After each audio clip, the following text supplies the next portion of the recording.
The summer evening air buzzed with excitement as Staff Sergeant James Cooper guided his old pickup truck into the crowded fairground parking lot.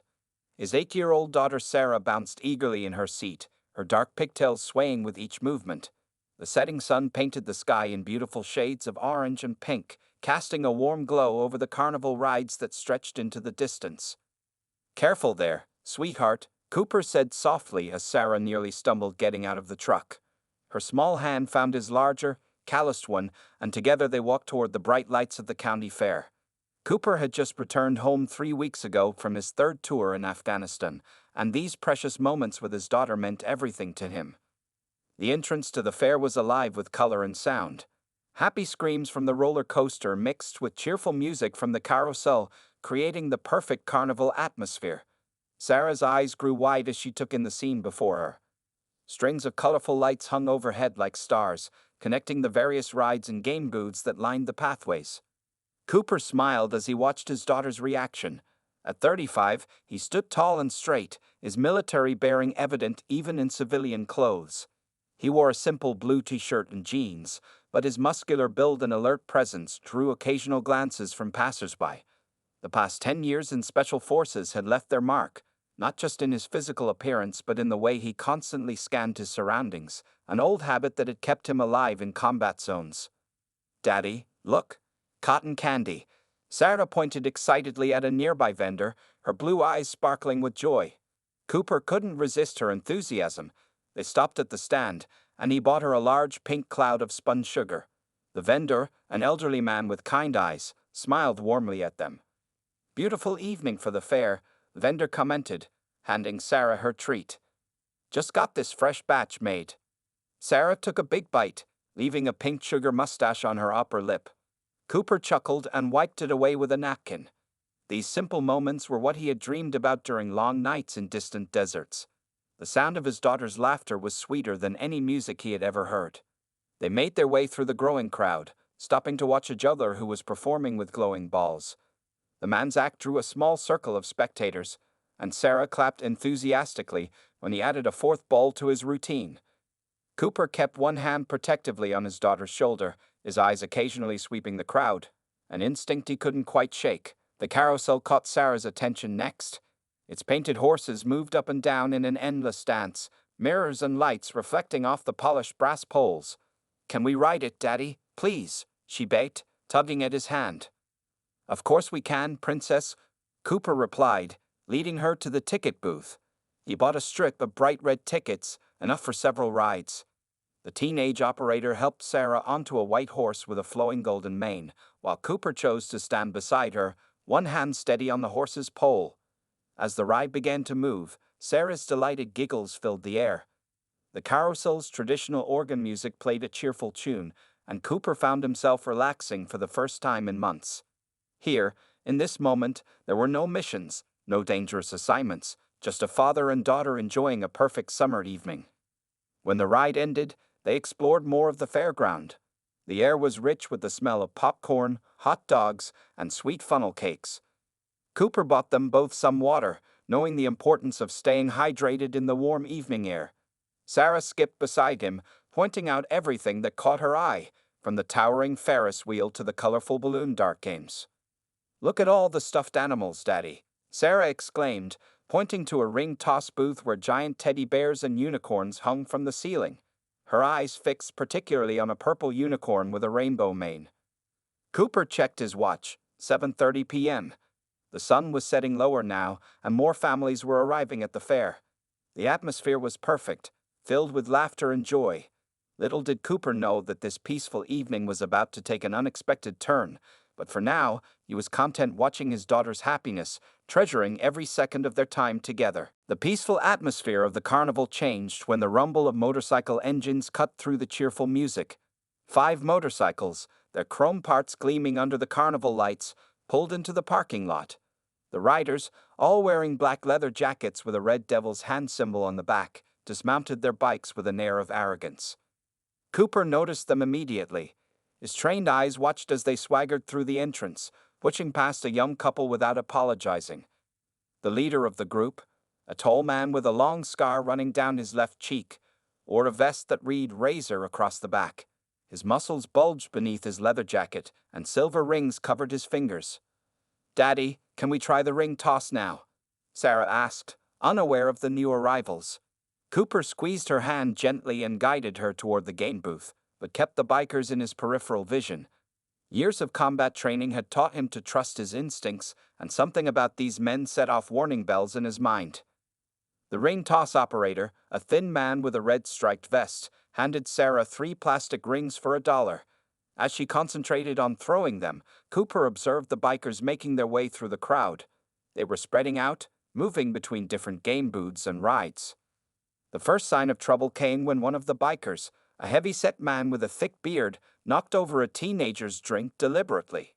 When the boy protested, the biker turned around and towered over him threateningly. "You got a problem, kid?"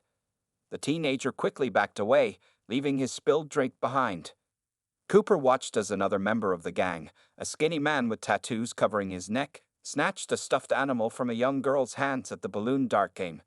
The child's mother pulled her away quickly, not wanting to cause a scene. The Carnival security guard nearby looked the other way, pretending not to notice. "I almost got it, Daddy." Sarah's excited voice brought Cooper's attention back to the ring toss. Her second ring had come close to landing on a bottleneck. One more try.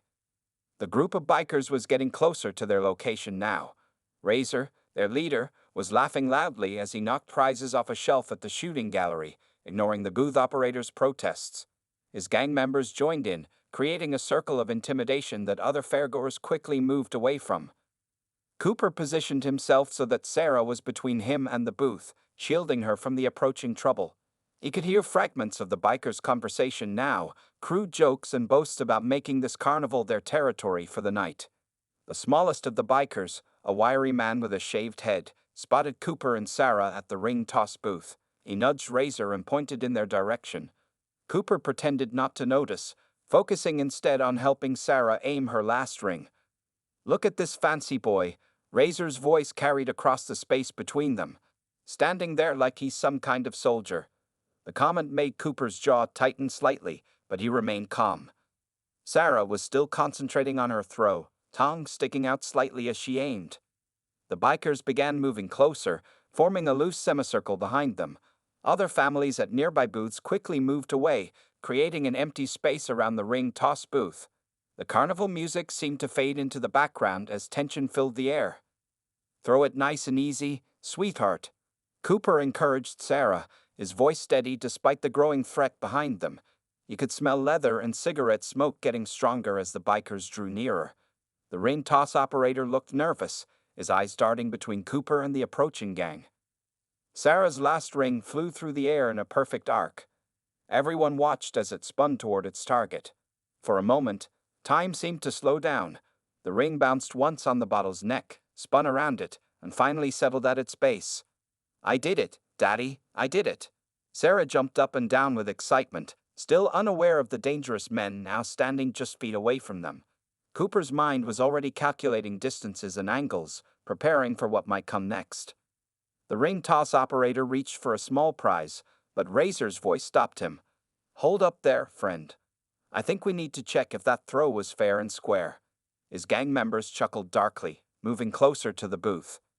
Cooper knew that the next few moments would determine how this evening would unfold. He took a deep breath, years of military training settling into his muscles as he prepared to protect his daughter from whatever these men had planned. The evening air grew heavy with tension as Razor and his gang moved closer to the ring toss booth. Cooper gently guided Sarah behind him with one hand, his movements smooth and practiced. The carnival lights caught the gleam in Razor's eyes as he stepped forward, his scarred face twisting into a mocking smile. Well, what do we have here?" Razor's voice was rough like gravel. He picked up one of the rings from the booth counter and spun it around his finger. "Looks like someone's trying to be a big winner tonight." His gang members spread out in a wider circle, cutting off any easy escape routes. The ring toss operator, his hands shaking slightly, held out the small stuffed bear that Sarah had won. "The little girl won fair and square, sir. Everyone saw it." "Did they now?" Razor knocked the bear out of the operator's hands. It fell to the dusty ground, and one of the other bikers deliberately stepped on it. Sarah let out a small gasp behind Cooper, clutching tighter to her father's shirt. Cooper remained perfectly still, his breathing steady and controlled. His military training had taught him to assess threats quickly, and he was already noting important details. 5 opponents, all unarmed except for brass knuckles visible in Razor's back pocket. The closest Carnival security guard was 30 yards away, purposely looking in the other direction. "You know what I think?" the biker with the neck tattoo said, moving to Razor's right side. "I think this guy looks like one of them military types. Look at how he stands." He made an exaggerated straight-backed pose, drawing laughs from his fellow gang members. Cooper spoke for the first time, his voice calm and measured. "We don't want any trouble. My daughter won the prize fairly, and we'll be on our way." His words were simple, but carried a weight of authority that made 2 of the younger bikers glance uncertainly at each other. Razor stepped even closer, now just feet away from Cooper. The smell of leather and cheap beer filled the air between them. "Oh, but maybe we want trouble, soldier boy. Maybe we think it's funny when guys like you bring your kids to our carnival." More people were moving away from the area now, parents hurrying their children to other parts of the fairground. The carousel music played on in the background, creating an eerie contrast to the tense scene unfolding by the ring toss booth. "Your carnival?" Cooper's question was quiet but clear. His eyes never left Razor's face, even as he remained aware of the other bikers' positions. The heavy-set one with the beard was trying to edge around to his blind spot, but Cooper's slight shift in stance showed he was well aware of the movement. Sarah's small voice came from behind him. "Daddy, I'm scared." Her words seemed to amuse the bikers, who exchanged dark chuckles. "Oh, the little girl's scared," the skinny biker mocked, making a fake crying face. "Maybe she should be. Maybe her daddy should be too." Cooper's expression didn't change, but something shifted in his eyes. Those who knew him well would have recognized it.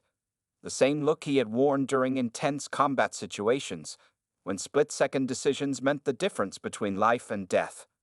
"Last chance," Cooper said quietly. "Walk away now, and everyone goes home happy." His words carried no threat, just a simple statement of fact. Razor's face darkened with anger. No one at the carnival had ever stood up to him and his gang before. He reached back toward his pocket, where the brass knuckles gleamed dully in the carnival lights. "You hear that, boys?" Razor sneered. "Soldier Boy here is giving us a chance to walk away. Think we should take it?" His gang responded with more laughter, but Cooper noticed it was slightly nervous laughter from at least 2 of them. The wiry biker with the shaved head cracked his knuckles loudly. 5 against 1, military man, and you got your little girl to worry about. Those don't sound like good odds to me." Cooper took a careful step backward, making sure Sarah stayed behind him. His voice remained steady as he addressed her. "Sarah, sweetheart, I need you to go stand by the cotton candy stand, right now." The air seemed to crackle with electricity as Sarah quickly moved to the nearby stand. The elderly vendor there, understanding the situation, gently pulled her behind his counter. Razor's scarred face split into a predatory grin. "Now that the kid's safe, maybe we can have some real fun." He pulled the brass knuckles from his pocket and slipped them onto his right hand. Cooper's stance shifted ever so slightly, years of special forces training coiling like a spring in his muscles. The next few moments would prove just how wrong these bikers were about the odds. The carnival lights cast dancing shadows across the ground as Razor made his first move. He swung his brass-knuckled fist in a wide arc aimed at Cooper's jaw. The attack might have worked on an ordinary man, but Cooper was far from ordinary. With a slight tilt of his head, he let the punch whistle past his ear, the brass knuckles catching nothing but air. "Stand still, you." Razor's curse was cut short as Cooper's right hand shot out, catching the biker's wrist in an iron grip. In one smooth motion, Cooper twisted, using Razor's own momentum against him. The gang leader's brass knuckles clattered to the ground, and he stumbled backward into his surprised companions. The heavy-set biker with the beard rushed forward next, throwing wild punches. Cooper sidestepped each attack with the grace of a dancer, his movements precise and economical. To the watching crowd, which had formed a wide circle around the scene, it looked almost like the soldier was barely moving at all. "Get him!" Razor shouted from where he had fallen, his face red with rage and embarrassment. The skinny biker with neck tattoos and the wiry one with the shaved head came at Cooper from both sides. This was the moment when most men would have panicked, but Cooper's expression remained calm. From her place behind the cotton candy stand, Sarah watched with wide eyes as her father moved like she'd never seen before. The same dad who read her bedtime stories and helped her with homework was now something else entirely, a highly trained warrior whose skills had been honed in the harshest conditions imaginable. Cooper dropped low as the two bikers reached him, causing them to crash into each other. The impact sent them sprawling to the ground, cursing and grabbing their heads in pain. The crowd that had gathered gasped and murmured, some people pulling out their phones to record the scene. Razor had regained his footing and retrieved his brass knuckles. "You're dead, soldier boy," he snarled, blood trickling from a cut on his lip where he hit the ground. He circled Cooper warily now, looking for an opening. The heavy-set biker tried to grab Cooper from behind, but years of combat training had taught the soldier to never lose track of any opponent. Cooper's elbow shot backward with precise force, catching the large man in the solar plexus. The biker dropped to his knees, struggling to breathe. "Stay down," Cooper advised quietly, his voice carrying across the now silent carnival grounds. The only sounds were the distant music from the rides and the groans of the fallen bikers. Nobody needs to get hurt worse than they already are. But Razor wasn't finished. His pride wounded more than his body, he reached into his jacket and pulled out a switchblade. The metallic click of the blade opening seemed unnaturally loud in the tense atmosphere. "Daddy!" Sarah's frightened cry came from behind the cotton candy stand. The elderly vendor was still keeping her safely behind his counter, but her voice made Cooper's jaw tighten slightly. "A knife?" Cooper's voice carried a new edge. "That's your answer." His eyes tracked the blade as Razor waved it back and forth, trying to look threatening. The remaining bikers who could still stand backed away slightly, suddenly unsure about their leader's escalation of the fight. In the distance, police sirens could be heard approaching the carnival. Someone in the crowd had finally called for help. But Cooper knew the police were still minutes away, and Razor's eyes had taken on a desperate, dangerous look. "You made me look bad in front of my boys," Razor spat, his knuckles white around the knife handle. "Can't let that slide, military man." Cooper's stance shifted subtly. To most observers, he appeared relaxed, but Sarah, watching intently, saw something change in her father's face. It was the same look he got when he talked about his time overseas, focused, determined, and somehow distant. "Last warning," Cooper said, his voice carrying the weight of someone who had faced far worse threats than an angry biker with a knife. "Drop it now, or what happens next is your choice." Razor's response was to lunge forward, the knife slashing through the air where Cooper's chest had been a split second before. But Cooper wasn't there anymore. He moved like water, flowing around the attack with practiced ease. The next few seconds would show everyone watching exactly why these bikers had chosen the wrong soldier to mess with, and why Cooper's years of Special Forces training made him anything but an easy target. Time seemed to slow down as Razor's knife cut through empty air where Cooper had been standing. The soldier's movement was fluid, almost invisible to untrained eyes. Before Razor could recover from his failed attack, Cooper's hand clamped down on his knife wrist like a steel vise. "Bad choice," Cooper said quietly. In one swift motion, he twisted Razor's arm, applying pressure to exactly the right point. The knife fell from the biker's now numb fingers, landing harmlessly in the dirt. Before it even hit the ground, Cooper had moved behind Razor, controlling him with a simple but effective joint lock. The remaining bikers watched in shock as their leader gasped in pain, bent over at an awkward angle. Cooper's face showed no anger, no excitement, just the calm focus of a professional doing what he had been trained to do. "Get him off me!" Razor shouted to his gang, his voice cracking with pain and humiliation. The two bikers who could still stand looked at each other uncertainly. The heavy-set one was still on his knees, struggling to catch his breath, while another lay groaning near the ring toss booth. The skinny biker with neck tattoos found his courage first. He reached behind his back and pulled out a chain, swinging it in what he thought was a threatening manner. "Let him go, soldier boy, or I'll wrap this around your neck." Sarah watched from behind the cotton candy stand, her hands pressed against her mouth. The elderly vendor had his arm protectively around her shoulders, but she couldn't take her eyes off her father. She had never seen him like this before, so controlled, so capable. Cooper's voice remained steady as he addressed the chain-wielding biker. "You really want to escalate this further?" As if to emphasize his point, he adjusted his grip slightly on Razor, causing the gang leader to yelp in pain. Your friend here already made that mistake. The police sirens were getting closer now, their wailing cutting through the carnival music. Several people in the crowd were still recording everything on their phones, capturing every moment of the confrontation. The wiry biker with the shaved head suddenly made a decision. He turned and ran, pushing through the crowd in his hurry to escape. This seemed to break the spell holding the others in place. The skinny biker dropped his chain, backing away with his hands raised. Smart choice, Cooper commented, keeping his hold on Razor firm, but careful not to cause any unnecessary pain. He had been trained to subdue enemies without causing permanent damage, and those skills were serving him well now. The heavy-set biker finally managed to get to his feet, still holding his stomach where Cooper's elbow had caught him. "Razor," he wheezed, "the cops are coming. We gotta go." "Nobody's going anywhere," Cooper stated firmly. His eyes swept the scene, making sure none of the other bikers were planning any last desperate moves.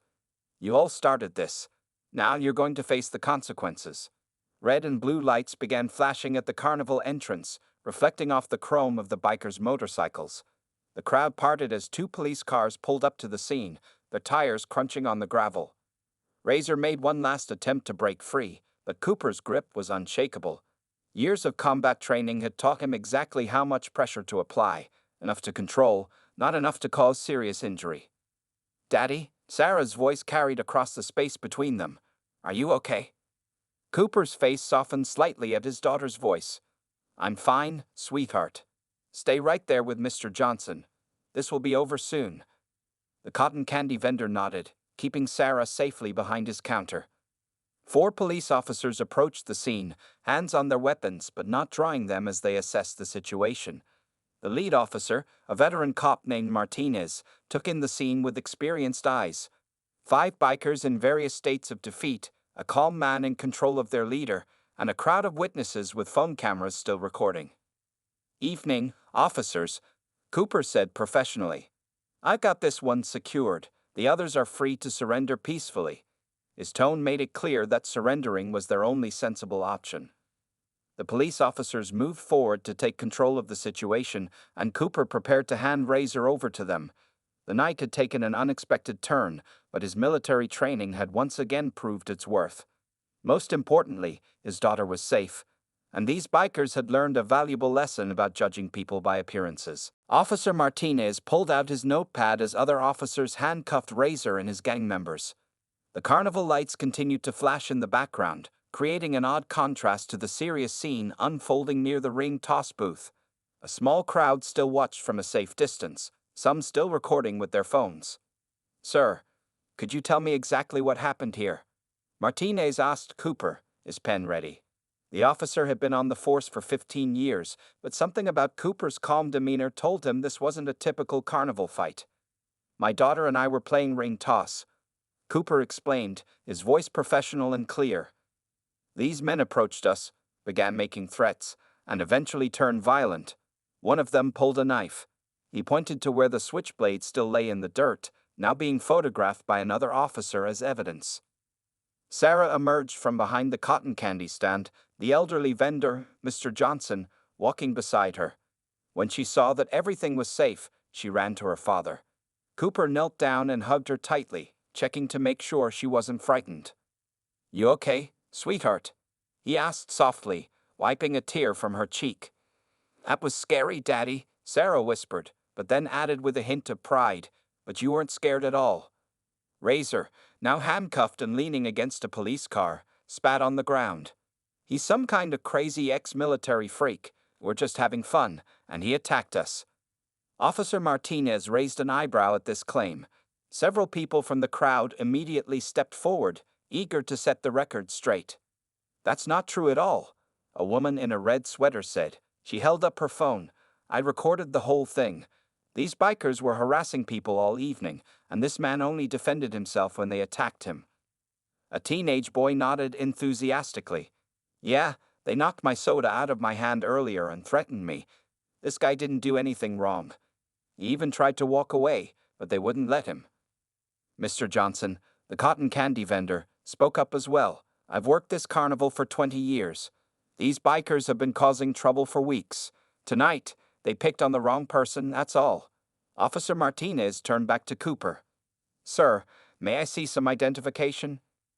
Cooper kept one arm around Sarah while reaching for his wallet with his free hand. He handed his military ID to the officer, whose eyes widened slightly as he read it. Staff Sergeant James Cooper, Special Forces. Martinez looked at Cooper with new understanding. 3 tours in Afghanistan? Yes, sir, Cooper replied simply. He didn't elaborate, and he didn't need to. His actions had spoken louder than any words could. The other officers were now leading the bikers to their patrol cars. Razor continued to protest loudly, but his gang members had fallen silent, perhaps finally understanding the magnitude of their mistake. What about their motorcycles? Another officer asked, gesturing to the bikes still parked at the carnival entrance. They'll be towed, Martinez replied. We'll need to check if any of them are stolen anyway. He turned back to Cooper.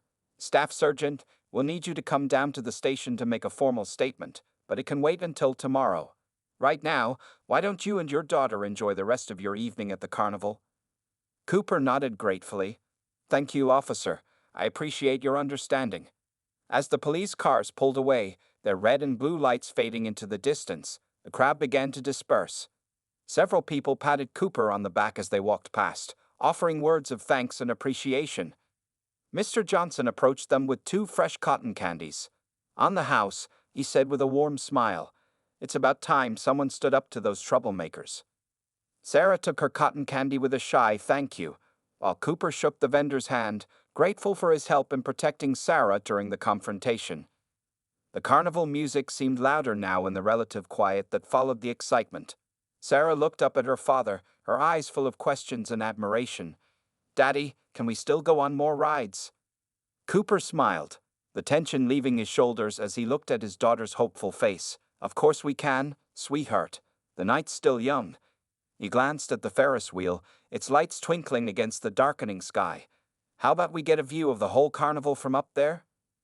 Sarah's face lit up with excitement, the scary events of the evening already fading in her mind. As they walked toward the Ferris wheel, other carnival goers smiled and nodded respectfully at Cooper. The night had proven that sometimes heroes don't wear capes, sometimes they just wear simple t-shirts and carry themselves with quiet confidence. As Cooper and Sarah walked through the carnival, something unexpected began to happen. Parents were approaching them, often with their own children in tow, wanting to shake Cooper's hand. Word of the incident had spread quickly through the fairground, and people wanted to express their gratitude. My son was one of the teenagers they pushed around earlier, a mother said, her teenage boy standing nervously beside her. Thank you for standing up to them. They've been terrorizing this carnival for weeks. Cooper accepted their thanks modestly, always deflecting attention and quickly moving on. But Sarah noticed how people looked at her father differently now. To her, he had always been a hero, but now others could see it too. The carnival manager, a short man in a red vest named Mr. Peterson, hurried up to them. Staff Sergeant Cooper, could I have a moment of your time? He was slightly out of breath, having searched the carnival grounds to find them. Of course, Cooper replied, keeping Sarah close by his side. The manager seemed anxious but excited.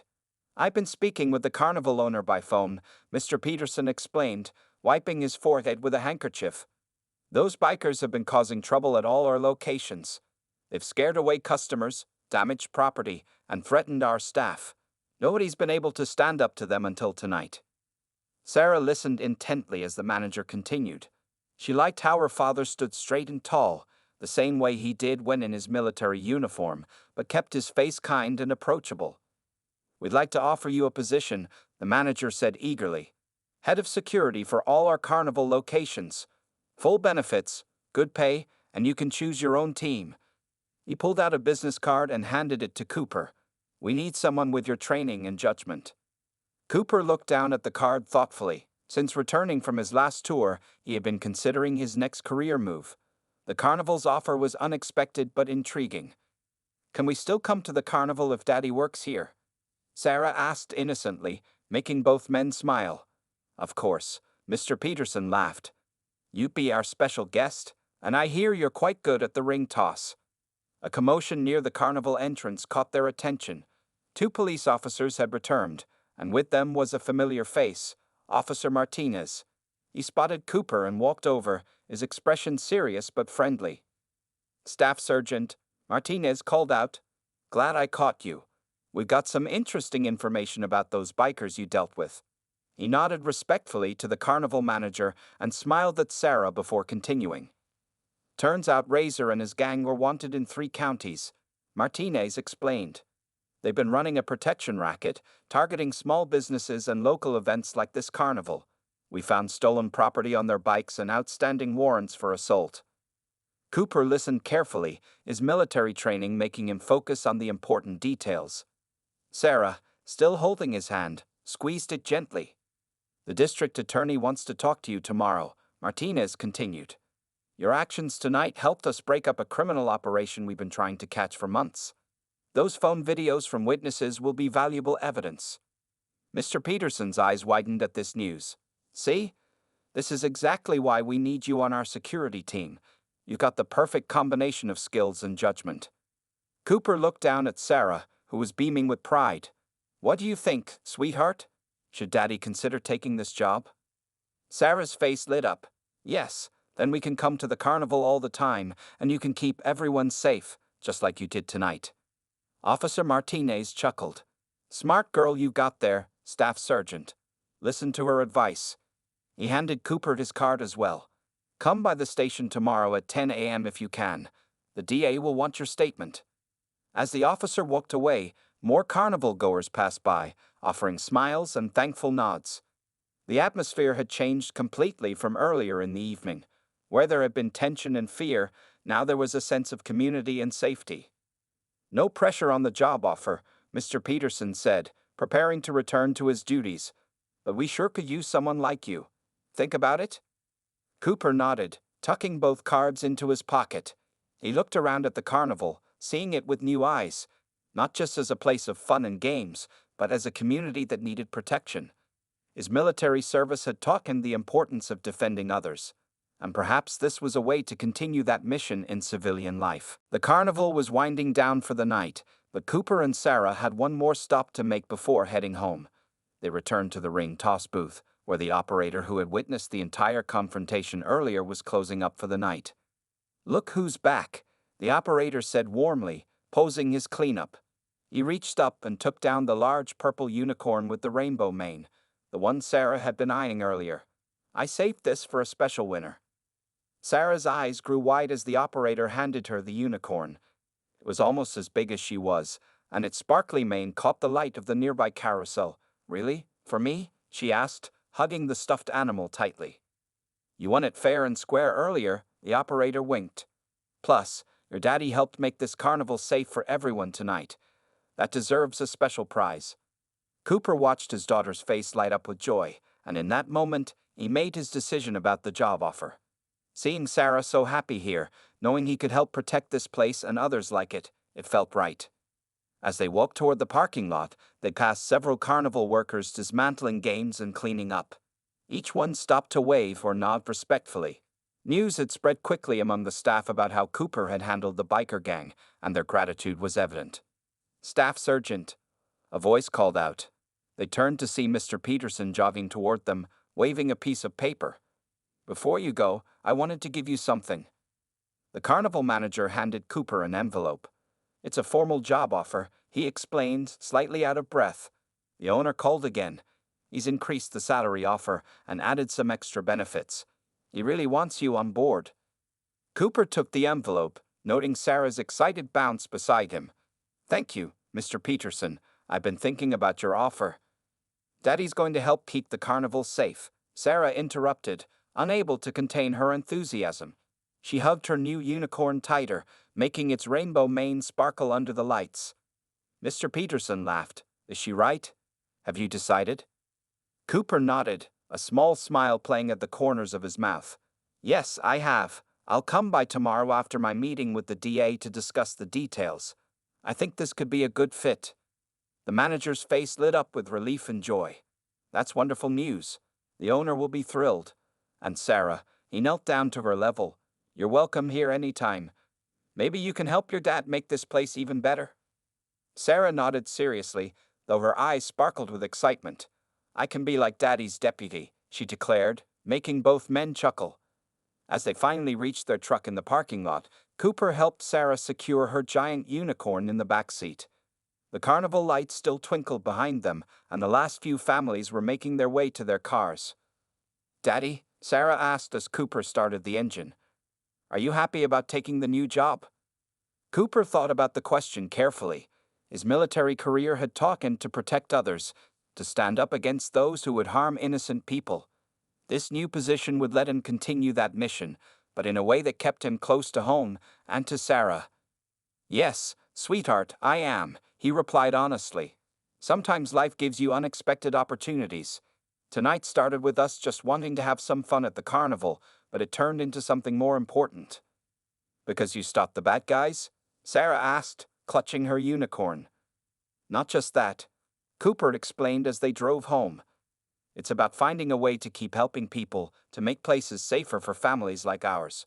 Plus," he smiled at her in the rearview mirror, "now we get to spend more time together at the carnival." Sarah yawned, the excitement of the evening finally catching up with her. "Can we come back tomorrow after your police meeting?" "We'll see," Cooper said softly, noticing her eyes growing heavy. "Maybe we can start making plans for how to make the carnival even better." As they drove home through the quiet streets, Cooper reflected on how one evening had changed so much. His military training had prepared him for combat in distant lands, but tonight it had helped him protect something closer to home, a place of joy and family memories. In the back seat, Sarah had fallen asleep, one arm wrapped around her new unicorn. The stuffed animal's rainbow mane caught the street lights as they passed, a colorful reminder that sometimes the best endings come from unexpected beginnings. 1 month had passed since the night of the confrontation at the carnival. The morning sun shone brightly as Cooper walked through the fairground, now wearing a navy blue uniform with head of security embroidered on the chest. The carnival looked different in the daylight. Workers setting up rides, vendors preparing their stands, and his new security team doing their morning patrols. "Morning, boss," called out Tom, one of the former military veterans Cooper had hired for his security team. Like Cooper, these men and women understood that true strength meant protecting others, not intimidating them. Cooper checked his watch. 9:30 a.m. The carnival would open in 30 minutes, and everything needed to be perfect.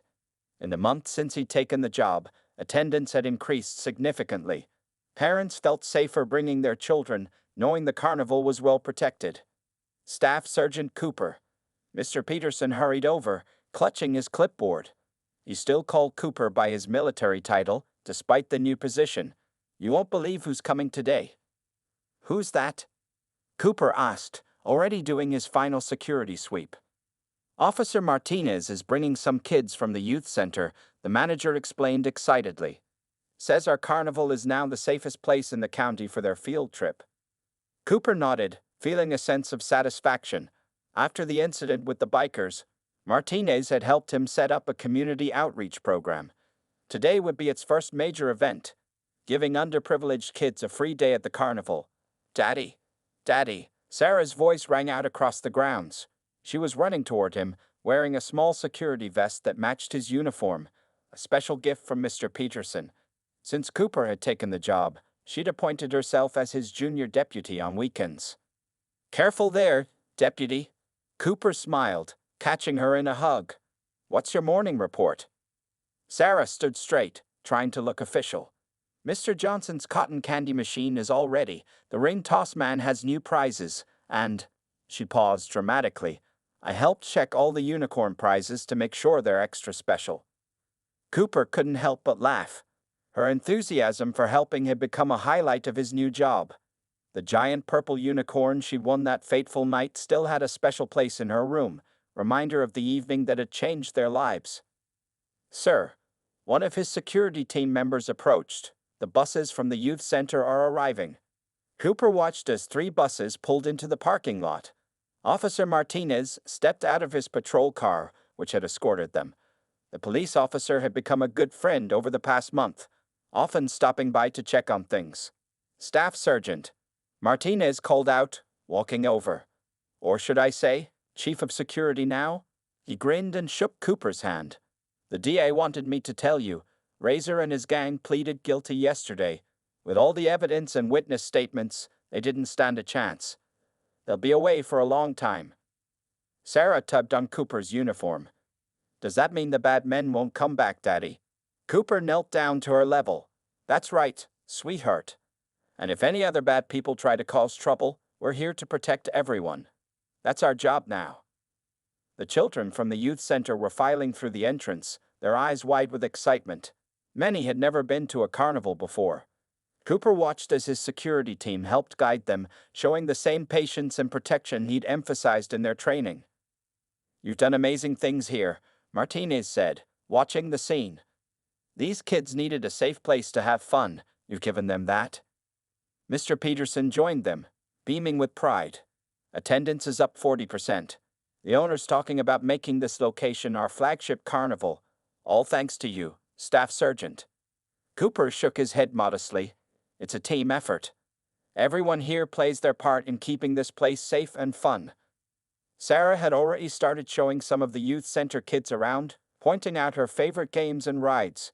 Her purple security vest sparkled in the morning sun as she spread joy to children who rarely got to experience it. Ready to start another day? Cooper asked his team, watching as more families began arriving. Always ready, sir, they responded, moving to their positions with professional pride. As Cooper did one final walk through the carnival before opening, he reflected on how one evening had led to all this. His military training had taught him to protect and serve, and now he was doing exactly that, not on a battlefield, but in a place of laughter and joy.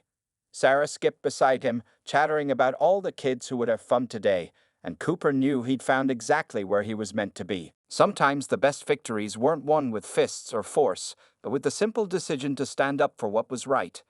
The carnival had become more than just his workplace. It was a symbol of hope, safety, and happiness for the entire community.